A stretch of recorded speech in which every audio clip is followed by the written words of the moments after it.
금융위원회가 오늘 임시금융위 회의를 열고 공매도 금지 시한을 2개월 연장하기로 결정했습니다. 서울에 30만 채, 전국 50만 채 규모의 주택 공급 대책 발표가 임박했습니다. 국토부는 내일 당정과 협의 뒤 대규모 공급 대책을 발표한다는 방침입니다.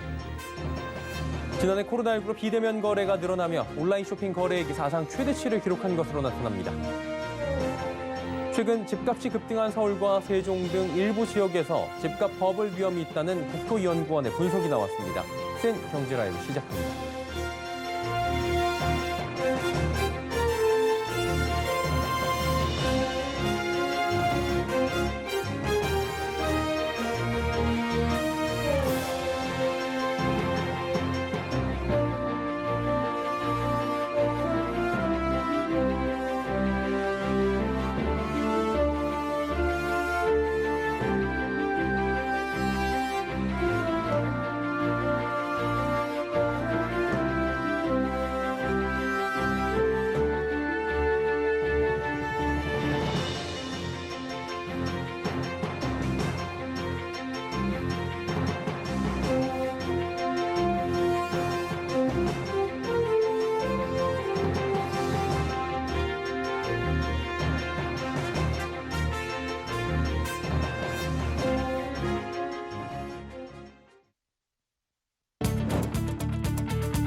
시청자 여러분 안녕하십니까? 센 경제라이브 서정덕입니다. 금융위원회가 오늘 임시금융위 회의를 열고 공매도 금지 시한을 2개월 연장하기로 결정했습니다. 이로써 3월 15일 기한이던 공매도 금지 기간은 오는 5월 2일까지로 늘어나게 됩니다. 금융당국은 불법 공매도 감시 조치 시스템 점검이나 관련 조치 사항을 조정하는 데 시간이 걸릴 것으로 보고 공매도 제도를 완비할 때까지 추가로 연장하기로 했습니다. 금융위는 지난해 3월 코로나19 사태로 주가가 급락하자 6개월간 공매도를 금지한 뒤 추가로 6개월 더 공매도 금지 조치를 연장한 바 있습니다. 정부와 여당인 더불어민주당이 내일 국회에서 협의회를 열고 부동산 공급 대책을 논의합니다. 변창흠 국토교통부 장관은 당정과 부동산 대책을 최종 확정한 대규모 공급 대책을 발표할 방침입니다. 서울에서 최대 30만 가구, 전국에서 50만 가구 규모의 공급이 이루어질 것이라는 관측이 지배적입니다. 지난해 집값이 급등한 지방 주요 도시에도 공급이 늘어나도록 한다는 겁니다. 공급 방식으로는 공공재개발과 재건축, 용도 변경 및 용적률 상향을 통한 역세권, 중공업지역, 저충주거지, 고밀개발 등이 유력합니다. 코로나19로 비대면 거래 수요가 늘어나며 지난해 온라인 쇼핑 거래액이 역대 최대치를 기록했습니다. 통계청은 지난해 온라인 쇼핑 거래액은 161조 1천억 원으로 전년보다 19.1% 늘어났다 발표했습니다. 관련 통계 작성이 시작된 2001년 이래 최대치입니다. 지난해 소매 판매액 가운데 온라인 쇼핑 상품 거래액 비중은 27.2%로 역시 통계 작성 이래 최고치를 기록했습니다. 코로나19로 집에서 생활하는 시간이 늘며 음식 서비스 거래액은 전년보다 78.6% 늘며 가장 큰 폭의 증가세를 보였고 음식료품과 생활용품 거래액도 크게 증가했습니다. 반면 코로나19로 타격을 입은 문화 및 레저 서비스와 여행 및 교통 서비스는 각각 69.3%, 53.3% 줄었습니다. 모바일 쇼핑도 크게 늘었습니다. 지난해 모바일 쇼핑 거래액은 24.5% 늘어난 108조 7억 원으로 역대 최대치입니다. 지난달 수도권 아파트 경매 시장에서 낙찰가율이 역대 최고치를 기록했습니다. 오늘 법원 경매 전문기업 지지옥션에 따르면 지난달 수도권 아파트 낙찰가율은 107.5%로 관련 통계가 집계된 이라 가장 높게 나타났습니다. 지난달 수도권 아파트 낙찰가율은 전달 대비 5.9%포인트 올랐고 지난해 10월부터 4개월 연속 100%를 웃돈 것으로 조사됩니다. 계속되는 집값 상승세와 전세 품귀 현상 등으로 법원 경매 시장에 눈을 돌리는 수요자가 늘어나고 있다는 분석입니다. 최근 집값이 급등한 서울과 세종 등 일부 지역에서 집값 버블 위험이 있다는 진단이 나왔습니다. 오늘 국토연구원 부동산시장연구센터 관계자는 글로벌 금융위기 이후 세계 주요 도시의 주택시장에서 버블 위험이 확대되는 모습을 보이고 있다고 밝혔습니다. 글로벌 은행 UBS의 부동산 버블 지수 산출식을 준용해 우리나라 주요 도시의 집값 버블 지수를 추정한 결과 지난해 기준 서울과 세종의 버블 지수는 각 1.54포인트로 위험 수준을 보였습니다. 글로벌 주택가격 상승 등으로 금리 인상 가능성이 제기됨에 따라 주택금융시장에 대한 선제적 대응이 필요하다는 지적이 나옵니다. 국내 증권시장에 12년 만에 새로운 증권사가 등장합니다. 1,800만 가입자를 가진 토스 플랫폼을 기반으로 하는 토스증권인데요. 밀레니얼 세대를 타깃으로 이달 말 출범을 앞둔 토스증권이 오늘 출범 기념 간담회를 열었다고 합니다. 이소연 기자입니다. 밀레니얼 세대를 공략하는 토스증권이 오늘 출범 기자간담회를 진행했습니다. 기존 토스 플랫폼이 1,000만 명이 넘는 2030 세대 고객을 확보하고 있다는 점에서 토스증권의 출범은 관심을 받고 있는 상황입니다. 코로나19 상황을 감안해 온라인으로 진행된 간담회에서 박재민 토스증권 대표는 토스증권의 비전을 강조했습니다. 그리고 10년의 시간이 흐른 지금 약 30개의 증권사에서 MTS 서비스를 제공하고 있는데요. 그 변화와 발전의 속도는 매우 더뎠다고 생각을 합니다. 토스증권이 이런 시장의 상황을 한번 바꿔보겠습니다. 저희는 정체된 시장을 혁신하고 새로운 모바일 투자의 표준을 제시하겠습니다. 이 자리에서는 또한 그동안 직관성과 편의성이 강조됐던 MTS 시연도 이뤄졌습니다. 좀 다른 방식으로도 한번 찾아볼까요?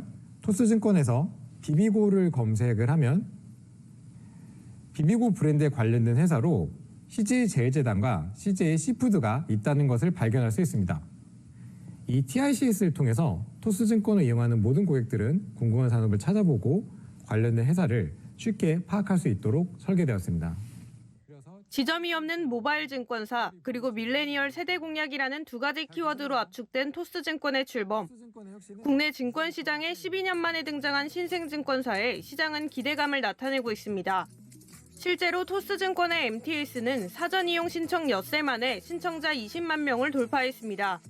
이달 말 본격 출범을 앞둔 신생증권사가 업계에 어떤 변화를 가져올 수 있을지 귀추가 주목됩니다. 서울경제TV 이소연입니다. 메르세데스 벤츠와 BMW가 지난달 국내 시장에서 르노 삼성자동차와 쌍용 자동차보다 더 많이 판 것으로 나타났습니다. 한국수입자동차협회가 오늘 1월 수입 승용차 신규 등록 대수가 22,321대로 집계됐다고 밝혔습니다. 이는 지난해 같은 기간보다 26.5% 늘어난 규모입니다. 브랜드별 등록 대수는 메르세데스 벤츠가 5,918대로 1위를 차지했습니다. 이어 BMW가 약 200대 차이로 벤츠와의 격차를 좁혔고 아우디와 폭스바겐, 볼보의 순이었습니다. 베스트셀링 모델은 벤츠 E250 모델입니다. 2위와 3위엔 각각 벤츠 E350 포매틱과 BMW 520이 그 이름을 올렸습니다. 공공기관 지정 위기에서 간신히 벗어난 금융감독원이 조직 운영 효율화 방안 이행에 비상이 걸렸습니다. 상위 직급을 추가로 감축하고 해외 사무소를 정비하는 등 조건이 걸렸는데요. 승진 적체와 같은 풀어야 할 문제가 산적해 있습니다. 정순영 기자입니다. 금감원이 공공기관 지정 대신 이행해야 하는 조건 중 하나인 3급 이상 상위 직급 추가 감축. 2023년까지 35% 수준으로 축소하기로 했던 상위 직급을 추가로 줄일 경우 금감원은 심각한 승진 적체가 불가피합니다. 억대 연봉을 받는 3급 이상 직원은 전체의 40%로 방만 경영에 대한 지적을 피하기 위해서는 3년간 매해 30명 이상의 3급 이상 직원을 줄여야 합니다. 하지만 금감원은 상위 직급 감축 대신 5급 신입 직원 공채의 역대 최대 인원인 90명을 채용해 비율 맞추기에 급급한 것이 아니냐는 비판을 받았습니다. 또 인원을 추가로 감축해야 한다는 소식에 내부에서는 가뜩이나 인사 적체가 심각한데 승진 기회까지 박탈하고 있다는 불만 섞인 목소리도 나오고 있습니다. 금감원은 전문 감독관 추가 선정 등 인사 적체 문제 해소를 위한 자구책을 고심하고 있지만 이마저도 여의치가 않습니다. 과거 검사반장이나 스페셜리스트 같은 전문 직군 제도를 도입했다가 별 성과 없이 실패한 전례가 있기 때문입니다. 일단 공공기관 지정을 피하긴 했지만 금감원이 매년 반복되는 문제들을 근본적으로 개선하지 않으면 논란의 중심에서 벗어나긴 어려울 것이라는 게 업계의 평가입니다. 기획재정부 공공기관 운영위원회는 상반기 중 금감원 유보 조건의 세부 이행 계획을 보고받고 추진 실적이 미흡할 경우 공공기관 지정을 적극 검토한다는 계획입니다. 서울경제TV 정순영입니다. 금융감독원이 이진국 하나금융투자 대표이사를 선행매매 등 자본시장법 위반 혐의로 검찰에 수사를 의뢰했습니다. 선행 매매는 특정 종목에 대한 정보를 사전 입수해 이를 공표하기 전 미리 투자에 차익을 남기는 매매를 말하는데 이 대표는 지난 2017년부터 2019년까지 3년여간 자사 리서치 센터의 미공개 정보를 활용해 주식 거래를 하는 등의 선행 매매 혐의를 받고 있습니다. 또한 자신의 증권 계좌를 회사 직원 한 명에게 맡겨 관리하도록 한 것으로 드러났습니다.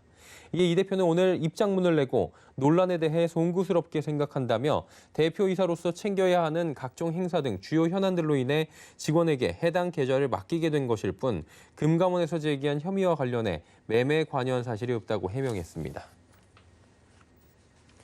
카드업계 스타벅스, 배달의 민족 등 브랜드 기업과의 콜라보가 이어지고 있습니다. 기업의 이름을 내걸고 특화된 서비스를 제공하는 PLCC 카드 출시 바람이 불고 있는 건데요. 양한나 기자가 전해드립니다. 스타벅스 배달의 민족 소카에 이어 네이버 PLCC 카드를 출시하기로 한 현대카드. 가입자에게 네이버 페이 결제 시 5% 적립을 제공하는 네이버 플러스 멤버십이라는 구독형 서비스를 포함한 다양한 영역에서 고객 확대에 나설 계획입니다. PLCC는 상업자 표시 신용카드를 의미하는 것으로 신용카드사와 파트너사가 전사적 협력 관계를 맺고 기획, 브랜딩, 운영, 마케팅 등 전 과정을 함께 추진하게 됩니다. 해당 브랜드 이용 고객에게 최적화된 혜택을 제공하며 제휴카드와 달리 카드사와 기업이 비용과 수익을 공유하는 형태로 운용됩니다. KB국민카드는 오는 3월 커피빈 코리아와 함께 자사 최초의 PLCC를 내놓을 예정입니다. 롯데카드는 지난해 롯데그룹 계열사에서 할인 적립 등 혜택을 받을 수 있는 PLCC 롤라카드를 출시했고 하나카드는 토스 PLCC를 내놨습니다. PLCC를 출시할 경우 카드사는 제휴 기업의 고객을 신규 고객으로 유치할 수 있고 기업은 충성 고객을 확보할 수 있다는 장점이 있습니다. PLCC 형태로 제휴를 맺게 되면 고객들에게 기존의 카드 상품이 제공할 수 있는 혜택보다 더 다양하고 풍부한 혜택을 제공할 가능성이 열리고 다양한 데이터를 융합을 해서 기존에 제공하지 못했던 새로운 고객 가치도 제안할 수 있는 상태입니다. 특히 카드사는 PLCC 사업을 통해 확보한 기업의 비금융 데이터를 본인 신용정보관리, 마이데이터 사업에 활용할 것으로 전망됩니다. 서울경제TV 양한나입니다. 전국적으로 집값이 가파르게 오르며 상위 20% 주택 평균 가격이 처음으로 10억 원을 돌파했습니다. 오늘 KB국민은행의 월간 주택가격 동향 시계열 통계에 따르면 지난달 전국 5분위 주택가격은 평균 10억 2,761만 원으로 조사됐습니다. KB가 이 통계를 내기 시작한 2008년 12월 이후 최고치를 기록한 겁니다. 고가주택과 저가주택의 가격 차이를 나타내는 5분위 배율이 12년 만에 최고 수준을 보이는 등 부동산 시장에서 부익부, 빈익부 현상이 심화되고 있다는 분석이 나옵니다.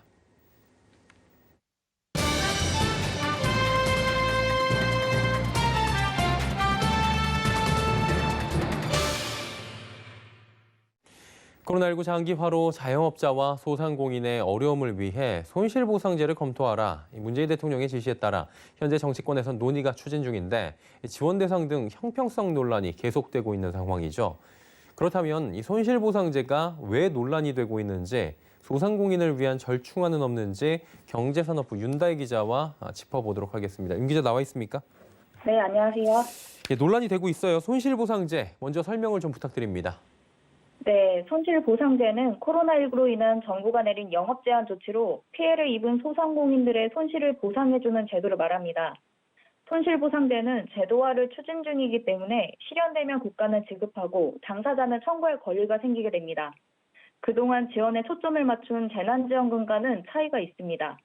재난지원금은 정부의 판단에 따라 지급 여부가 결정되지만 손실보상제는 관련 피해가 발생했을 때 법으로 지원금이 보장됩니다. 지금 이 이야기만, 윤 기자의 이야기만 듣고 보면 소상공인을 위한 법안인 것 같은데 들어보니까 소상공인들이 반발이 굉장히 심하다고 들었어요. 왜 그런 겁니까? 네, 맞습니다. 현재 정치권에서는 코로나19에 따른 영업손실보상 논의 중입니다. 코로나19 방역조치에 따른 피해는 행정명령, 즉 영업제한과 영업금지 업종만 해당됩니다. 영업규제에 피해를 본, 즉 카페나 음식업종 등에 대한 보상은 제외되는 것입니다. 이 부분이 크게 논란이 되고 있습니다. 영상 보고 가시죠. 2020년에 저는 유서를 썼습니다. 2019년 매출에 비해서 2020년의 매출은 80% 이상이 깎였습니다.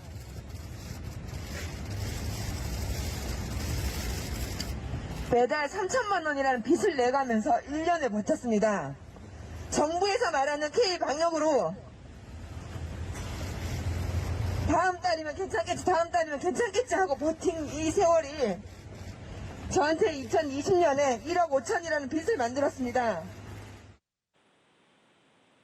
네, 이처럼 소상공인들의 피해는 큰 상태입니다. 지난해까지 재난지원금을 통해 자영업자들 소급 보상을 해준 상태라 소상공인 업계에서는 이달부터 문을 닫는 가게들이 더 늘어날 것으로 보고 있습니다. 이에 소상공인들은 영업손실 보상이 영업정지와 제한 업종뿐만 아니라 코로나 사태로 영업손실을 입은 피해 소상공인 업종에도 지원돼야 한다고 주장하고 있습니다. 그러나 정부는 지난해 이미 재난지원금을 통해 소급 보상을 해줬고 손실보상으로 소급 적용이 되면 범위와 책임 소재가 넓어져 감당하기 힘들 수 있다는 입장입니다. 또 보상 방식이나 대상 피해 범위 산정도 문제입니다. 매출로 산정한다고 해도 자영업의 경우 정확한 매출 파악이 어렵고 업종별로 고정 비용이 다양해 코로나19에 따른 손실 규모를 파악하기 어렵습니다. 소득 파악이 안 되는 영세 사업자는 지원 대상에서 빠질 수 있습니다. 예, 듣고 보니까 이게 쉽지 않은 문제인 것 같고요. 또 손실보상제에 이어서 전일에 4차 재난지원금도 지금 논의 중이다라는 얘기 들려왔는데 관련 소식 전해주시죠. 네, 손실보상 제도와 방안이 마련될 때까지 발생하는 피해에 대한 지원 대책을 마련하기 위해 어제 4차 지원금 논의에 들어갔습니다. 다만 4차 지원금 지급 시기와 규모, 방식 등을 둘러싸고 이견이 있어 시간이 걸릴 것이라는 시각도 있습니다. 4차 지원금 지급 시기는 공지된 바 없지만 다음 달 이후가 될 것으로 전망되면서 손실보상 대신 특별지원금 지급 가능성도 나오고 있습니다.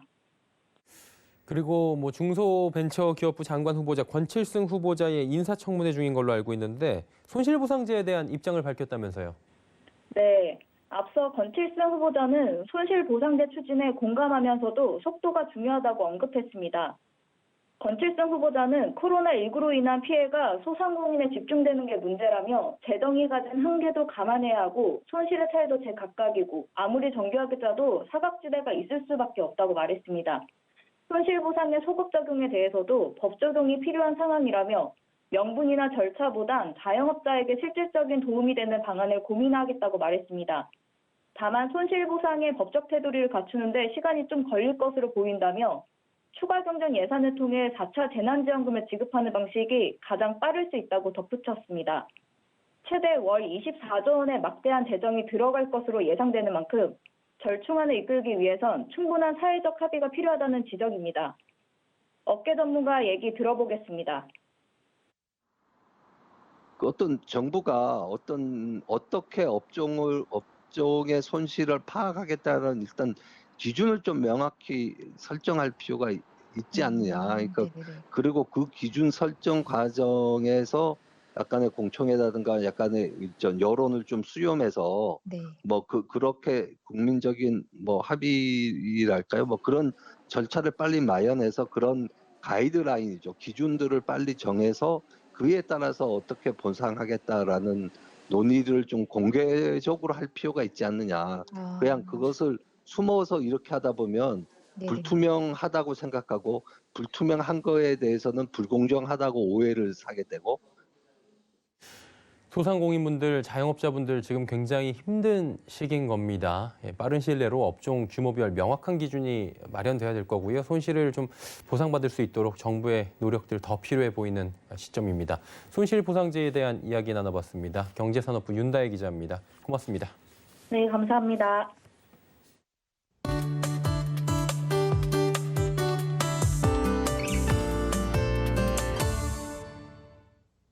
날씨는 우리 생활에도 큰 영향을 주지만 매장의 매출, 또 기업 제품 판매량까지 좌우한다고 합니다. 그래서 기업에서는 날씨를 이용한 마케팅을 펼치고 있다고 하죠. 제가 이 날씨 마케팅의 정의를 찾아보니까 레저, 제조, 유통 등 기상 변화에 민감한 매출 변화를 나타내는 산업에서 날씨를 고려해서 상품을 기획하고 또 판매하는 것이다 라고 하더라고요. 아직 뭐 국내에서는 좀 생소한 감이 있는데 그래서 오늘은 외국의 날씨 기업들의 날씨 마케팅에 대해서 한번 이야기 나눠보도록 하겠습니다. K웨더 반기성 센터장과 오늘도 함께합니다. 어서 오세요. 네, 안녕하세요. 예, 센터장께서도 현재 근무하고 계신 곳이 날씨 관련 회사다 보니까 좀 해주실 말씀이 있을 것 같아요. 네, 제가 근무하는 곳이 날씨 민간 기상 회사입니다. 그렇죠. 예. 우리나라에서는 처음으로 날씨 마케팅을 시작한 회사이기도 한데요. 최근엔 대기 오염과 연관된 공기와 위생 쪽으로도 외연을 좀 넓히고 있습니다. 저는 이곳에서 날씨를 판단하고 제공하는 예보센터장을 하고 있는데요. 저희 회사에서도 약 4천 곳의 기업이라든가 공기업, 언론 등의 기상 정보를 제공을 하는데요. 저도 근무하면서 저희 회사에서 제공한 날씨 예보가 정확해서 기업들이 많은 이익을 올렸다고 할 때는 정말 기쁩니다. 예, 저희 날씨 정보도 아마 네. 계신 곳에서 아마 가는 그렇습니다. 걸로 알고 있는데 아무래도 날씨 마케팅이 선진국에서 먼저 시작이 됐을 거고요. 다양한 마케팅 기법으로 활용할 것으로 예상되는데 어떻습니까? 그렇죠. 아무래도 그 날씨 기상 회사들의 매출이 큰 곳이 선진국들이죠. 예. 저 매출이 좀 큰 나라들은 미국, 유럽, 일본 이런 나라들의 기상 기업들입니다. 이제 먼저 미국의 기상 기업인 플래널리틱스에 대해서 좀 소개해 보도록 하겠습니다. 이들이 가지고 있는 것이 웨더 스마트 날씨 마케팅 서비스입니다. 웨더 스마트는 특정 지역의 날씨와 시장의 제품의 수요에 상관관계를 분석을 해서 고객들의 소비를 촉진시키는 마케팅과 광고를 제공하는 것을 말합니다. 이들은 그림과 같이 날씨에 따른 제품 수요 모델은 날씨 데이터베이스와 실제 제품 판매량을 결합한 모델을 통해서 플래널리틱스가 보유한 8,500개 이상의 날씨와 제품 판매량 카테고리를 분류를 하고 해당 지역의 이메일, 디지털 광고, 소셜미디어, 모바일 등을 이용을 해서 소비자에게 알리는 과정으로 이루어집니다. 예를 들어서 고객들이 느끼는 춥다, 덥다, 건조하다 등의 감정에 따라 제품을 살지 안 살지가 결정이 되는데 가장 큰 영향 인자는 현재의 날씨 조건으로 날씨에 따라 고객들이 선호하거나 선호하지 않는 제품을 매일매일 분석을 해서 판매자들에게 알려주고요. 향후 14일 동안의 예측 정보는 재고 관리 혹은 상품의 배치 등을 대비할 수 있도록 만들어준다고 해요. 예, 그러니까 이게 알고리즘이 빅데이터가 기본이 되고 AI 인공지능까지 이렇게 합쳐지는 그런 형태인가요? 네, 그렇습니다. 최근에는 어떤 마케팅이든 간에 빅데이터 혹은 인공지능이 가장 기본이 되고 있죠. 이러한 판단하는 그런 방법들을 지금 굉장히 많이 활용을 하고 있는데요. 예. 그렇다면 이제 인공지능 방금 전에 살짝 말씀을 해주셨는데 이게 기상산업에도 활용이 되고 있는 것 같고요. 그러면 이제 궁금한 게 또 다른 날씨 마케팅 사례를 들어보면 와닿는 게 조금 더 괜찮을 것 같은데 어때요? 두 번째로 소개할 미국의 기상회사가 웨더 채널이라는 회사입니다. 예. 굉장히 거대 기업인데요. 네네. 이들의 날씨 마케팅 전략은 어떤 물품, 예를 들어서 맥주나 로션이나 에너지바라든가 생수 등의 상품 판매량이 지역마다 또 계절별로 기온의 조건에 따라 얼마나 달라지는지를 좀 분석을 해서 판매 전략을 수립하도록 도와줍니다. 예. 지역별로 날씨를 분석한 결과를 제품 판매를 위한 마케팅에 활용을 하는데요. 지역마다 봄 날씨를 분석해 살충제를 판매하는 전략을 한번 예를 들어본다면 델라스에 보면 기온이 이슬점 아래로 내려갈 경우 살충제가 잘 팔리는 반면에 보스턴에 보면 기온이 이슬점보다 높을 경우 오히려 살충제 판매량이 증가한다는 분석입니다. 예. 이런 것들을 마케팅에 적용하는 것이죠. 또 시카고의 여름은 평균 기온보다 높은 첫날 에어컨 판매가 급증하는 반면에 찌는 듯이 자주 더운 애틀란타의 여름은 평균 기온보다 높더라도 이틀 정도는 더위를 지낸 다음에 에어컨을 구입하는 분석 정보를 활용을 해서 에어컨 판매 전략 마케팅을 수립을 합니다. 또 하나 아주 거대 기업을 좀 날씨 마케팅 기업인데요. 예. 웨더 언노크드사라는 회사가 있습니다. 이 회사는 날씨 기반 마케팅을 하고 있는데요.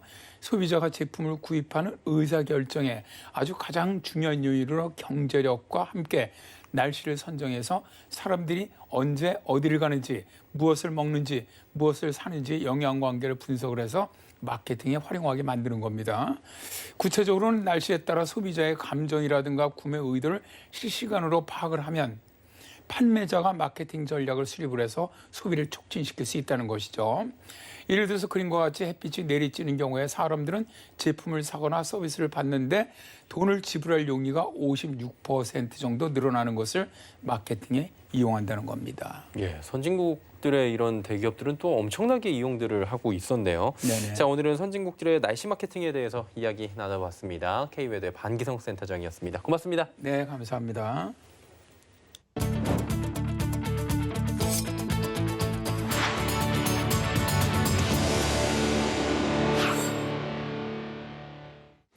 센 경제 라이브 마칩니다. 함께해 주신 여러분 고맙습니다.